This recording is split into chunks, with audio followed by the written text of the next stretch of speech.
आभा जी, आप तो बहुत बड़ी वकील हैं, बहुत सारे मामलों को आपने हैंडल किया है, जीता भी है, लेकिन दीपिका पादुकोण को क्या ये नहीं पता था कि इस देश में गैर कानूनी है जो काम वो कर रही हैं? ड्रग्स को सरेआम चैट के जरिए उनकी ओर से मंगाया जाता है, उसके बाद वो पार्टी में शामिल होने के लिए जाती हैं।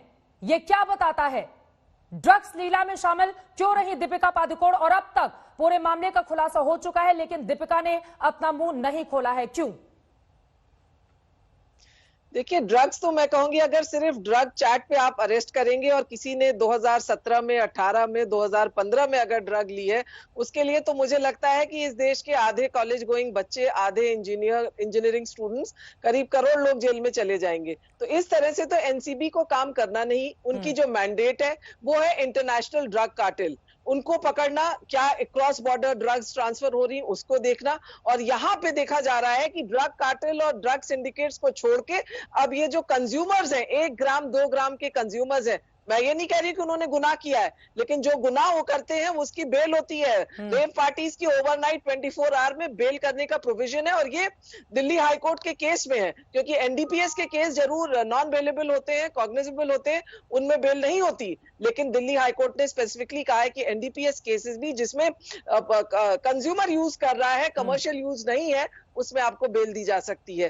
तो ये, और रही 27A की बात, मैं हैरान हूं कि एनसीबी ने कैसे रिया चक्रवर्ती पे 27A लगा दिया एनडीपीएस एक्ट का। वो तो कहता है ड्रग ट्रैफिकिंग। अगर आप खरीद के ले रहे हैं तो वो कब से आप ट्रैफिकर हो गए, कब से आप सिंडिकेट हो गए। और डी का मतलब तो दाऊद होना चाहिए, लेकिन एनसीबी को तो जाके दाऊद को पकड़ के लेके आना चाहिए। साबित हो रहा है, कोर्ट तो उन्हें रिहा करने के लिए तैयार नहीं है, रिया चक्रवर्ती को। लेकिन आभा सिंह जी, आपने जिक्र किया था कि बहुत सारी रेव पार्टीज ड्रग्स की बरामदगी किस तरह से होती है। आज ये पुणे से खबर सामने आई है जहां पर भारी तादाद में गांजा पकड़ा गया है और उसको लेकर भी कार्रवाई चल रही है। लेकिन मैं आपसे जानना चाहूंगी, चूंकि दीपिका पादुकोण सबसे बड़ी हीरोइनों में एक है, उनका नाम आइडल के तौर पर पूरा देश उनको देखता है, लड़कियां उनको अपना आदर्श मानती हैं, उनकी तरफ बनना चाहती हैं। जब वो बड़े पर्दे पर एक आदर्श प्रस्तुत करती हैं और निजी जिंदगी में ड्रग्स लेती हुई पकड़ी जाएंगी तो यकीनन उनसे सवाल पूछा ही जाएगा। लेकिन दीपिका अब तक सामने क्यों नहीं आई है, यह भी बड़ा सवाल है आभा जी। देखिए, दीपिका ने ड्रग्स लिया हो उसकी कोई मैं तरफदारी नहीं कर रही हूँ, लेकिन एक वकील के नाते मैं आपको एक गुनाह बता रही हूँ कि जब ट्रायल होता है, केस होता है, तो ये पूछा जाता है आपने सीजर क्या किया। उस जो केमिकल अगर उनके पास मिलता, उसकी फोरेंसिक एनालिसिस होती। पहले तो आपको प्रूफ करना पड़ेगा कि वो ड्रग है कि नहीं है। सिर्फ एक चैट पे आपने लिख दिया मियाऊ है, हैश है, मैं आपको चैलेंज करती हूँ, मेरे व्हाट्सएप पे अगर लिखा है और आप कह दे मैंने ड्रग लिया है, क्या प्रूफ है आपके पास? आपने मेरा ब्लड टेस्ट किया, आपने मेरे पास सीजर किया, कोर्ट में यह केस 1 मिनट भी नहीं चलता। और रही रिया की बेल की बात, उस वक्त कोर्ट ने यही कहा था, ना हम उनको आरोपी मान रहे हैं, ना हम कोई चीज कह रहे हैं, बट ये जब केस ट्रायल पे आएगा तब ये मुद्दे देखे जाएंगे, अभी बेल देने की बात है। और चूंकि 27A ऑफ द एनडीपीएस लगाया गया है जो ट्रैफिकिंग की बात करता है, तो ड्रग चैट पे कोई गुनाह दिखता नहीं है, बनता नहीं है, क्योंकि आपके पास कोई सीजर नहीं है, कोई ब्लड टेस्ट नहीं है।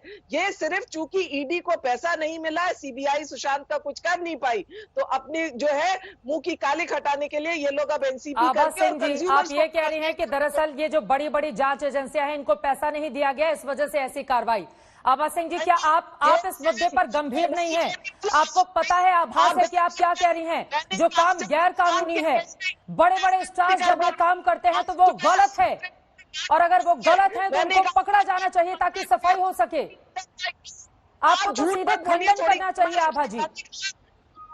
ईडी जब 15 करोड़ की रिकवरी नहीं कर पाई, तब उसने ये ड्रग चैट दे दिया एनसीबी को। मैं ये कह रही हूँ, थोड़ी समझदारी से आप बात कीजिए, एंकर है, गरिमा रखिए, किसी के मुंह में झूठी बातें मत डालिए। आभा सिंह जी, मैं पूरी गरिमा के साथ ही ये सवाल पूछ रही हूँ। मैंने कहा 15 करोड़ की रिकवरी जब ईडी नहीं दिखा पाई, तब आपने एनसीबी का जो है ड्रग चैट लेके, और जिसको 2017-16 आप पकड़िए ना बड़े बड़े कार्टेल्स को, आप पकड़िए ना बड़ी बड़ी सिंडिकेट्स को, मैं ये कह रही हूँ। तो वही नाम तो सामने आ रहा है आभा जी, तो वही नाम तो सामने आ रहा है। मैं लौट रही हूँ आपके पास। महत्वपूर्ण बातें आपने कही है, एनसीबी को लेकर भी बहुत सारे सवाल आपने खड़े किए हैं।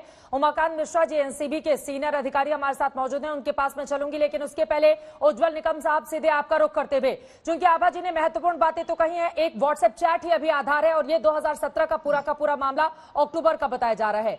क्या इस ड्रग चैट के आधार पर कार्रवाई हो सकती है दीपिका पादुकोण के खिलाफ? क्या गंभीर धाराओं में मुकदमा दर्ज किया जा सकता है? और क्या उससे आगे बढ़ते हुए मेरा सवाल, उनकी गिरफ्तारी भी हो सकती है? चित्रा जी, मैं पहले ये साफ करना चाहता हूं कि जिन अभिनेत्रियों का नाम इस ड्रग में आया है, ड्रग स्कैंडल में जी तो उनका एक ड्रग पैडलर ने ये नाम बताया। बिल्कुल। और इतना ही नहीं, तो उसके लिए सपोर्टिंग कोरॉबरेटिव एविडेंस जो है वो व्हाट्सएप चैट है। आभाजी सीनियर एडवोकेट है, उन्होंने दलील पेश की, वो कंजम्पशन था और बहुत छोटी नॉमिनल में था, क्या वो गुनाह हो सकता है? आभाजी खूब जानती हैं कि consumption itself is an offence. और आभाजी देखिए, ये जो आभाजी जो इनका व्हाट्सएप और आपने कोई रिकवरी नहीं की है, कोई ब्लड टेस्ट एक बार उज्जवल जी की बात पूरी हो जाए, उसके बाद मैं फौरन लौटूंगी आपके पास, एक बार उनकी बात पूरी हो जाए। आभाजी आप जरूर इसे काउंटर कीजिए, लेकिन ये बात तो स्पष्ट है कि व्हाट्सएप चैट में उनके नाम स्पष्ट रूप से आए हैं। नंबर 2, जो व्हाट्सएप चैट चल रही थी वो उनके रजिस्टर मोबाइल फोन से चल रही थी। Abhaji, they are the register owner of the mobile phones, और कानून ये कहता है स्पष्ट में, जो उसको आपको भी पता है बिल्कुल, कि अगर कोई particular fact with in their special knowledge होगी तो बर्डन ऑफ प्रूफ उन पे है कि उन्होंने कंजम्पशन नहीं किया, ड्रग पेडलिंग नहीं किया है। नॉर्मली बर्डन ऑफ प्रोसिक्यूशन, हम बर्डन ऑफ प्रूफ प्रोसिक्यूशन पर रहता है, लेकिन इस हालत में एनसीबी को यह प्रूव करने की जरूरत नहीं क्या तुम ड्रग ले रहे थे क्या नहीं। WhatsApp chat is a prima facie evidence, और जो सकृत दर्शनी सबूत है उससे यह बात स्पष्ट होती थी कि वो ड्रग कंजम्पशन, ड्रग पेडलिंग में थी। जरा सुनिए आबाजी, जरा सुनिए आबाजी, जरा सुनिए, मैंने आपका पूरा सुन लिया है। और इसीलिए प्राइमा फेसी इन सभी अभियोक्ताओं के जो व्हाट्सएप चैट में इन्वॉल्व है उनके खिलाफ एनसीबी के अंदर गुनाह बनता है, वो चाहे छोटी मात्रा हो या बड़ी मात्रा हो।